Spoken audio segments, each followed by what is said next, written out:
¿Cómo andan, queridos amigos? Una alegría compartir con ustedes en esta mañana. Ya está aquí en el piso Hugo Armando Chávez, sí, que del Departamento de Conservación ahí del Parque Nacional Iguazú. Le damos la bienvenida. ¿Cómo te va, Hugo? ¿Bien? Buen día, Mauricio, ¿todo bien? Buenísimo. No me dijiste nada acá de nuestro logo. Y con inteligencia artificial le hicimos. Qué lindo, qué lindo. Buenísimo. Muy lindo. Bueno,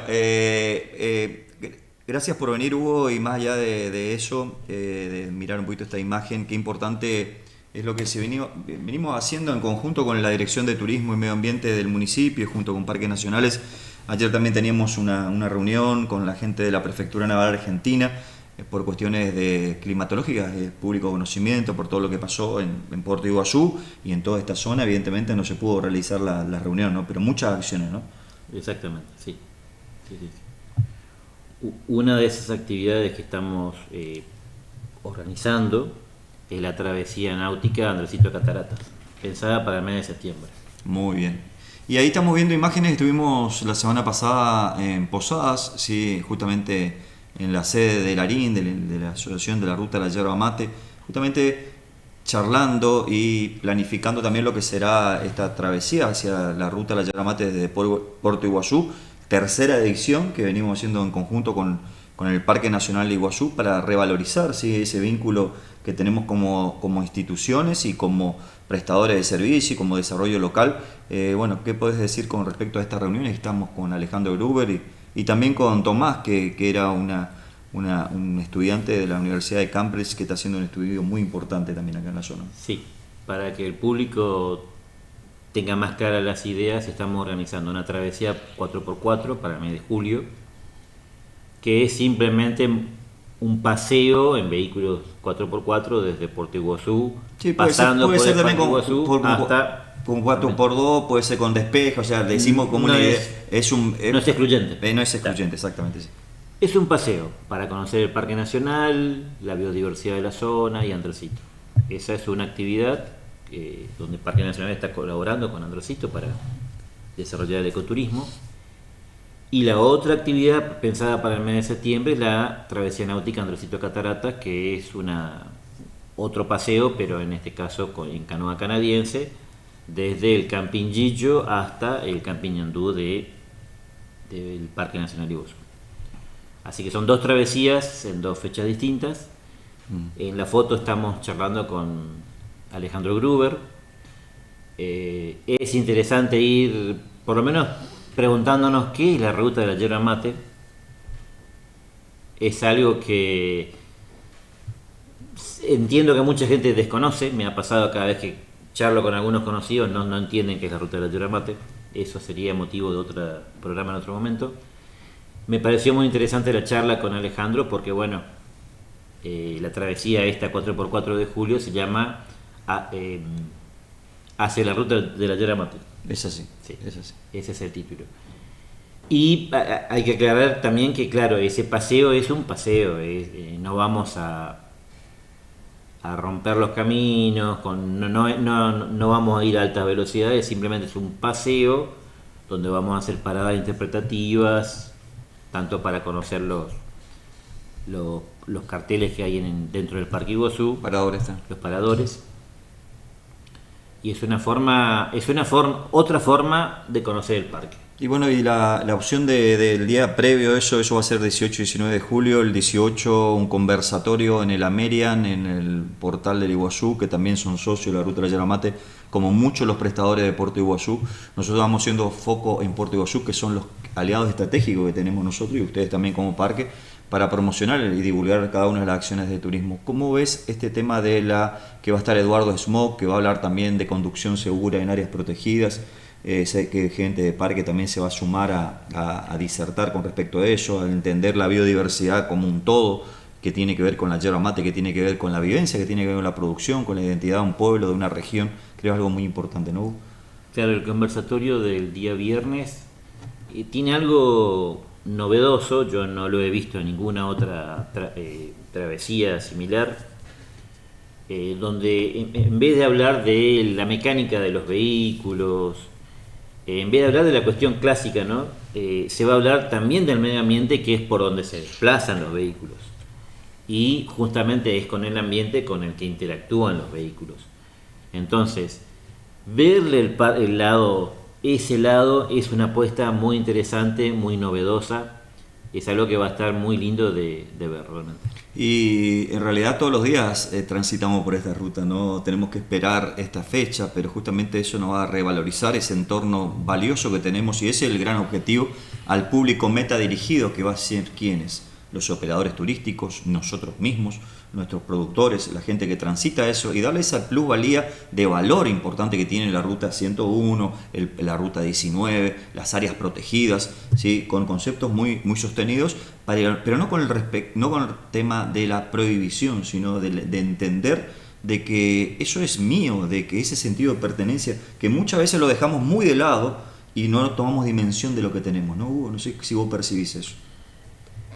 Claro, hay muchas maneras de recorrer un lugar a nivel turístico. Esta es una manera especial, con vehículos de doble tracción, porque hay 34 kilómetros de tierra en este recorrido. Y cuando pensamos en la travesía náutica también estamos yendo con canoas canadienses por lugares que habitualmente están cerrados al público, pues es zona intangible. Y es otra manera de aproximarnos a la naturaleza, porque el hombre en los últimos tiempos lamentablemente se ha alejado de la naturaleza. Hay mucho asfalto, mucho cemento entre nosotros y la naturaleza, y esto es otra forma de volver a conectarnos. Qué bueno es saber de que tenemos la responsabilidad cada uno de nosotros y desde el municipio de Comandante Andresito, por supuesto, desde la Dirección de Turismo, desde Parques Nacionales, de las acciones que venimos haciendo en conjunto también con la Prefectura Naval Argentina, que no nos aleje a la naturaleza, sino que utilicemos esto como un medio, el medio para llegar a la naturaleza. Las actividades de la travesía hacia la ruta de la Yerba Mate, el kayak, son los medios. El vehículo es el medio, ¿sí? La bicicleta es el medio, el trekking es el medio, ¿sí? Para disfrutar esa naturaleza, la cual si yo valoro, cuido y amo. Y si la cuido y la amo es porque tengo un compromiso y eso es el gran desafío, ¿no? Exactamente, sí. Es el gran desafío porque en Andresito tenemos algo muy particular, hay mucha selva, estamos rodeados de más o menos 20 áreas protegidas de distintas categorías que suman más de 350.000 hectáreas de selva protegida, de mata atlántica protegida. Pero bueno, lo que ocurre es que todavía sigue siendo Iguazú el gran polo atractivo del turismo, ¿sí? Andresito tiene los lugares turísticos de manera potencial, pero Andresito tiene 44 años. Sí. No podemos comparar Andresito con lugares como Córdoba, que son centenarios, ¿no es cierto? Sí. Acá ese es un tema que hay que desarrollar. Creo que estas dos travesías, la travesía náutica y 4x4, son dos maneras, son dos eventos de estimular ese turismo y demostrarle a la gente que acá tenemos cosas muy interesantes que no se ven en otros lados. Muy bien, otra de las cosas importantes es el vínculo con el ENTUREM, el Ente Municipal de Turismo y de Puerto Iguazú, con las agencias de viaje, con los operadores, con los taxistas, con los remiseros, con Puerto Iguazú como destino, frutilla de postre, cualquier otra actividad que se pueda hacer. Y esa vinculación nos lleva a desafiarnos y entender de que el destino Andresito, porque en definitiva esto es el destino Andresito, va por buen camino, ¿no, Hugo? Sí, pensaba en el fenómeno que se da cuando se dice que la mujer no trabaja. Claro, probablemente no está en un taller mecánico, pero lavar la ropa, limpiar la casa, cocinar, eso es trabajo también, y educar a los hijos. Pensaba en la travesía, lo que sale en los diarios a veces la foto de nosotros recorriendo la ruta 101, pero muchas veces la gente desconoce el gran esfuerzo que hay previo. Hemos tenido reuniones. Hace más de un mes y medio que estamos claro. recorriendo, estamos sumando personas, claro. Estamos generando recursos, vinculaciones. No es fácil. No es fácil y qué bueno que lo mencionaste porque a veces del otro lado del mostrador no se valora ese esfuerzo. Hay que destacar, ir a posadas para charlar y coordinar estas actividades con el Ministerio de Ecología, o a Iguazú, con el ITUREM. Son cuestiones que llevan tiempo, son cuestiones que llevan gastos, y no se ven. El día del evento no se ven. Acá quería aprovechar para destacar todo ese esfuerzo previo, desde el mes de enero que estamos hablando de estas dos travesías. Sí. Sabemos, Hugo, bueno, en este caso yo conformo parte de una cooperativa de trabajo de turismo. Andresito es considerado uno de los lugares donde mayor cooperativismo hay.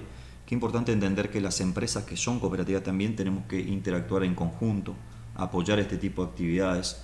No ser indiferentes, como muchas veces por ahí miramos nuestra realidad y nuestra parte económica, pero todo esto contribuye evidentemente a un desarrollo local. El desarrollo local que se ve suscitado en el sector público y privado, y al tener el concepto de cooperativa, justamente es eso, ¿no? Cooperar, ¿no?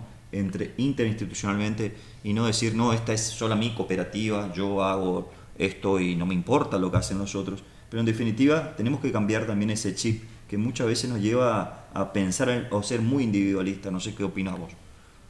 Sí, hay quienes plantean que en Misiones es muy común el individualismo. Podríamos pensar en las patotas que hay en Buenos Aires, que en Misiones no hay, y acá no hay patotas debido a la mentalidad individualista. Sin embargo, Andresito es un lugar particular, realmente especial. Yo siempre digo, el paraíso en la tierra. El cooperativismo significa cooperar, ayudarse, no competir. En Andresito hay muchas cooperativas, pero De también rubros. de distintos rubros. Pero me ocurre a mí que también llevo adelante actividades de educación ambiental, por ejemplo, y que estoy involucrado en otras acciones con el municipio, y veo permanentemente el accionar de las cooperativas que colaboran con las escuelas, con los barrios. Es una cuestión constante, o sea, no solo que los miembros de la cooperativa se ayudan entre sí para estar mejor, sino que la cooperativa a su vez colabora con la sociedad. Eso es algo que no se ve en todos lados, no es algo común. Qué bueno. El cooperativismo Es una herramienta, ¿no? para mí es una herramienta fundamental y la tenemos que seguir implementando y seguir incorporando en André, lo cotidiano. Sí. Porque por el otro lado enfrente tendríamos entonces la posesión capitalista. Ajá. Yo quiero ganar más a costa de la naturaleza, a costa de pagar más a los empleados. No. El cooperativismo tiende a otra cosa. Ahí tenés la importancia de la responsabilidad social empresarial, ¿sí? Que está dentro de lo ambiental, pero muchas veces no lo tomamos y lo decimos, pero está ahí en esa responsabilidad social empresarial, ¿cierto? Pero el concepto por ahí no se da como debería ser, ¿no, Hugo? Claro. Y eso es parte de lo que estamos hablando. Esto no es solamente turismo. Ah, mirá, están haciendo turismo. A mí no me interesa el turismo, ¿no? Pero vos vivís en un entorno, vos tenés arroyos, tenemos biodiversidad, tenemos ese paraíso en la tierra, como decís vos. ¿Cómo no valorizar todo esto, no, Hugo? Sí, pensaba en el tema este de la responsabilidad empresarial. Una empresa es responsable de pagar los impuestos, de pagar a los empleados. Esas son las responsabilidades que tiene una empresa en un primer análisis, ¿no? En el análisis capitalista sobre todo es tratar de ganar más invirtiendo menos. Sin embargo, la responsabilidad social, ¿qué significa? Que yo esa responsabilidad la amplío un poquito más. Porque ¿de dónde viene el combustible que uso en los vehículos? De la naturaleza. El agua que uso en la industria, ¿de dónde viene el agua? De la naturaleza. La inteligencia artificial, el agua, Entonces, el consumo del agua. Claro, que las empresas apliquen este concepto de responsabilidad social significa que son responsables más allá de eso inicial que es pagar deudas, porque las empresas no podrían existir sin la naturaleza. Entonces tienen que buscar mecanismos para Mitigar. devolver un poco todo eso que le extraen a la madre naturaleza. Sector público y privado, qué interesante, una terminología que ya la venimos hablando hace rato y hoy parece muy de moda y en la política mucho más. Y entender eso, que la responsabilidad no es solamente del Estado, no es solamente de parques nacionales, no es solamente del Ministerio de Ecología, es del metro cuadrado donde yo desarrollo mis actividades, llámese actividades agroindustriales, cervateras, ganaderas, etcétera, Creo que es muy importante destacar todo eso porque muchas veces nos alejamos de ese concepto, ¿no? Y parece que solamente tenemos que pedir. Vos sos el responsable, vos sos el que tenés que demandar. Y también la parte privada es la que tiene que responder, ¿no, Hugo? Claro, ahí vivimos en una sociedad donde el Estado está presente, nosotros votamos, tenemos presidentes, diputados. Ahora, según la política de turno, es como que las definiciones creo que se van estirando o contrayendo un poco. De todos modos, para simplificar la idea, podríamos pensar que están los privados y los estatales. Bueno, el Parque Nacional es una institución estatal. La municipalidad es otra instancia del Estado. Ahora, si yo voy caminando por la calle y tiro el paquete de galletitas a la calle o tiro el arroyo de San Francisco, total, para eso están los barrenderos y está la MUNI, caigo en un error bastante tremendo, porque yo también soy responsable porque la ciudad esté limpia. La responsabilidad de que la ciudad esté limpia, o el arroyo de San Francisco esté limpio, no es solo del intendente y de los barrenderos, es de todos. Tal cual. Porque al agua tenemos derecho todos, podemos ir a nadar al San Francisco, a remar, a pescar. Tenemos que ser conscientes de que esa gente que está en el Estado no son extraterrestres. Los que están en el Estado son personas como nosotros que han salido de la sociedad, simplemente están en ese momento para administrar, para regular las acciones de la gente. Vemos una sociedad muy crítica, pero también a la vez, cuando vos criticás, tenés que ser partícipe, ¿no? A veces se hacen acciones en el municipio, te critican, pero yo nunca le vi en el arroyo juntando residuos, nunca le vi en el arroyo haciendo una actividad, nunca le vi en una comisión de barrio, y estamos rodeados de eso, pero más allá de eso es parte de la realidad del ser humano acá en Andresito, en todos lados. Es seguir para adelante, ¿no? Desafiarnos, tener ese norte. Y por más que a muchos, porque a vos te llaman de loco, muy probable, a mí también, y a la gente que por ahí no hablamos de medio ambiente, por ahí la gente no entiende, che, estamos haciendo una travesía y a veces, y vemos los resultados de una cooperativa, che, no tuvimos resultados porque vino una gente para hacer fan tour y pusimos nuestro dinero, nuestros recursos y no vemos el resultado, pero ¿qué estamos haciendo? Sembrando. Y qué bueno es sembrar en una localidad tan joven como Andresito. Y ahora, el día de ayer se celebró a nivel mundial el Día del Medio Ambiente, ¿no? Hubo ese medio ambiente en la cual nos acobija aquí en Andresito de hace 44 años, con muchos aciertos y desaciertos, porque ese medio ambiente lo vamos forjando nosotros, pero el contexto de los 20 parques y reservas, de parques, las áreas protegidas, son elementos que a nosotros nos da un plusvalía, un valor agregado al lugar donde nosotros desarrollamos nuestra actividad. ¿Es así, Hugo? Exactamente, sí. Sí, y creo que hay que aclarar con este tema del ambiente que allá por el 1700, cuando varios países de Europa iban a África a saquear las aldeas, a raptar gente para utilizarla como esclavo, la excusa era, son morochos y estos no tienen inteligencia, no tienen alma. Se discutió eso, pero a nivel público, a nivel legal, claro. Como no tenían alma, eran casi animales, esclavos. Esa es una manera también de justificar la aberración esta de transformar en un esclavo a una persona. Con el ambiente se hizo lo mismo. Está el hombre y la naturaleza. Como si fuéramos dos cosas separadas. No. El hombre es parte de la naturaleza. Es el todo, ¿no? Somos parte. Entonces, todo lo que el hombre haga afecta a la naturaleza, para bien o para mal. Pero no es algo ajeno, externo, así como pensar en el Shambhala y no sé qué más. No. Es algo. Nosotros somos parte del ambiente. Y nuestra supervivencia depende del ambiente. De dónde sacamos el agua, de dónde sacamos los alimentos, las medicinas, de la naturaleza, del ambiente. Hablábamos, me vino a la mente ahora lo que hablábamos con Alejandro Gruber en la reunión en la Asociación de la Ruta de la Yerba Mate. Vamos a ver si hay algunas imágenes ahí con Alejandro también. Pero más allá de eso, cuando hablábamos de los materiales genéticos, del origen de la yerba mate, de especies, y a veces producimos y nos enfocamos a nuestros yerbales. Ya tuvimos casos que tuvimos males de la tela, otras problemáticas.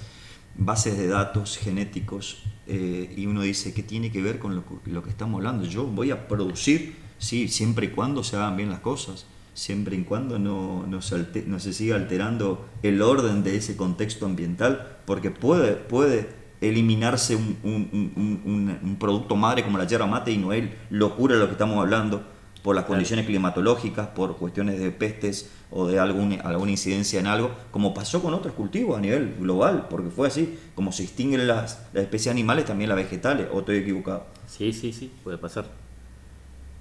Hay un caso en África con los guepardos, con los chitas. Están en vía de extinción, pero cuando empiezan a hacer estudios genéticos resulta que están todos emparentados. Al estar todos emparentados, genéticamente son todos similares, es como si todos fueran hermanos, y si llegara a aparecer un virus que mata hoy un chita, Mata a todos. los mata a todos. Porque no hay uno con un material genético diferente que pueda hacerle frente a un virus, ¿no? El tema con la yerba mate que hablábamos ese día con Alejandro pasa por este lado también, que bueno, la yerba mate puede tener alguna enfermedad X, o imaginemos yerba mate clonal, que encima la yerba clonal son todos, ahí sí son todos hermanos gemelos. La enfermedad que mató una planta mata a todas. Okay. Porque la variabilidad genética permite que algunas mueran porque son sensibles y otros no mueran porque no lo son. Y ahí es donde encaja un poco el para qué existen los parques nacionales. El parque nacional es como una gran caja fuerte, un gran reservorio de genes. En el Parque Nacional Iguazú hay plantaciones de yerba mate silvestres. Supongamos que una enfermedad mata a las plantas o daña gran parte de los cultivos de acá de la zona, donde quedan genes que no han sido manipulados por el hombre, ahí adentro del Parque Nacional. Qué loco, ¿no? Entonces, ahí hay que entender para qué sirven los parques. ¿Sí? Y eso, hablando de este lugar, y así como eso para todo el tema genético de todas las especies, porque va todo entrelazado, ¿no? Y qué bueno es hablar de ese medio ambiente y queda otro medio, parece locura, ¿no? Y yo no sé si queda el medio o menos de un medio, quizás queda un cuarto medio ambiente, Sí, pero, y capaz sí, menos, pero sí. Lo hago así, alegóricamente, pensando en el término, ¿no? Y desde 1972 instituyen las Naciones Unidas, o por ahí, ¿no? Por ahí ese año, no me acuerdo En muy los bien. años 70, sí. Sí, esta declaración para tomar compromiso. Y de ahí nosotros también fuimos fruto también de tratados internacionales, por eso viajamos a Japón, por eso nos capacitamos en áreas protegidas, recorrimos, que nos capacitamos en Brasil, acá, donde sea, porque el medio ambiente es una temática global y yo no vivo en Andresito. En realidad, donde yo vivo es en el todo. La biosfera. Nuestro medio metro cuadrado, Hugo, es solamente para llegar factura, remitos y obligaciones a pagar y compromisos y boletas de luz, de agua, etc. En realidad vivimos en el todo, y cuando entendamos que ese metro cuadrado que yo hago malas cosas o hago bien las cosas va a incidir en cualquier parte del planeta. ¿Es así? Sí, creo que la enseñanza más básica en cuanto al ambiente, en cuanto al concepto de ecología, es que todos somos interdependientes. Uh-huh. Todos somos interdependientes, todos. Y recuerdo un caso, el Sahara. Si uno mira el planiferio y ve el Sahara dónde está en África, está bastante lejos de acá. Pero los vientos levantan polvo del Sahara que terminan cayendo en el Amazonas y lo ayudan a fertilizarse. Qué loco, ¿no? Impensado. Algo que uno es algo que no se imaginaría. Bueno, recientes estudios demuestran eso. Y hay otro caso más interesante en África con los elefantes. Los elefantes comen algunas plantas del género Acacia, pero algunas veces, los elefantes comen muchas plantas y las plantas de golpe es como que, claro, pierden tanto follaje que corren riesgo de morirse. ¿Qué hacen las plantas? Sueltan espinas, unas sustancias químicas que le avisan a los otros árboles que están viniendo los elefantes, y las plantas Se autoprotegen. sueltan en las hojas sustancias que son tóxicas para los elefantes y los elefantes Sí. dejan de comerlas. O sea, estamos hablando de que las plantas se comunican, se organizan para preservarse, para buscar ese punto de equilibrio. Y después los sabios somos nosotros.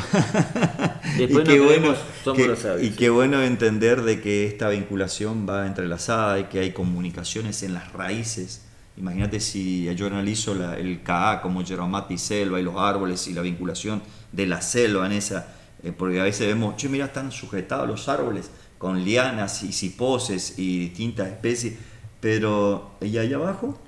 Y allá abajo, esa comunicación, Sí, imagínate sí, vos, sí, sí. es algo increíble. Entonces, qué bueno es saber de que ese concepto de Ka, yerba mate y selva va de la mano. Y si desaparece el Ka, desaparece la selva y su conjunción. Sí, ¿no? probablemente la visión del fenómeno este de la competencia de las especies y que ganaba la más apta, esa idea darwinista, digamos, lamentablemente fue tomada por el capitalismo y se transformó en un argumento para decir, para que ganemos tenemos que ser más fuertes, competir y eliminar a los otros. Claro.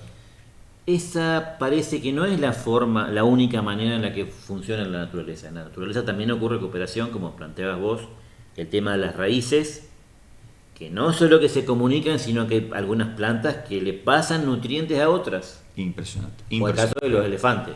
Sí. Las plantas, las acacias se comunican para cuidarse de los elefantes. Sí, y además hubo todo esto tema muy apasionante, nos lleva quizá para otras conversaciones, el tema de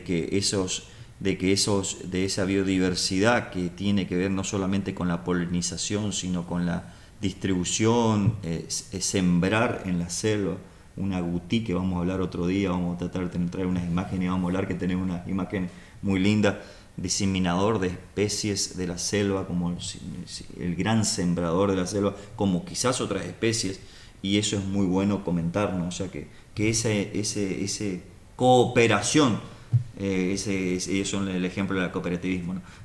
Que la selva demuestra toda esa acción y que todos son importantes, y sea un microorganismo y una bacteria que ni lo vemos, está ahí actuando mientras nosotros estamos pensando que se puede hacer, ellos ya están actuando. La vida sigue continuamente, no para, es un ciclo de crecimiento, desarrollo y muerte, y a la vez eso se regenera. Es todo algo muy apasionante, ¿no, Hugo? Exactamente, sí. Te agradezco infinitamente, nos expandimos y hablamos de la selva, del medio ambiente, de la biodiversidad, de las travesías, de lo que venimos haciendo con el municipio, así que te agradezco infinitamente tu participación, Hugo. Muchas gracias. Imagínese usted lo que nos queda para próximos programas. Seguimos en el programa del Canal 2, sigue todo lo que sea la programación.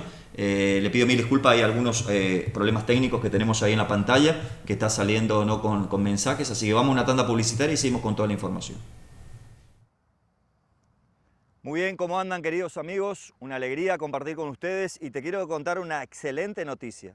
El 18 y 19 de julio estaremos llevando a cabo aquí desde Puerto Iguazú hacia Andresito la tercera edición de la Ruta Internacional de la Yerba Mate, en ese camino que conduce hacia la historia, hacia lo ambiental, hacia la vivencia de uno de los lugares y bastión donde mayor cantidad de yerba mate, mayores exportadores, y donde hablaremos de biodiversidad, hablaremos de las comidas, hablaremos de la identidad del pueblo misionero en su totalidad, hablaremos de conducción responsable en áreas protegidas. Viene Eduardo Smock de Auto al Día, imagínate vos, es una linda oportunidad para que vengas mate en mano con tu familia, con tu 4x4, 4x2, con tu auto con despeje, cruzando por la ruta emblemática histórica Ruta 101. Te invitamos a la tercera edición de la Ruta Internacional de la Yerba Mate.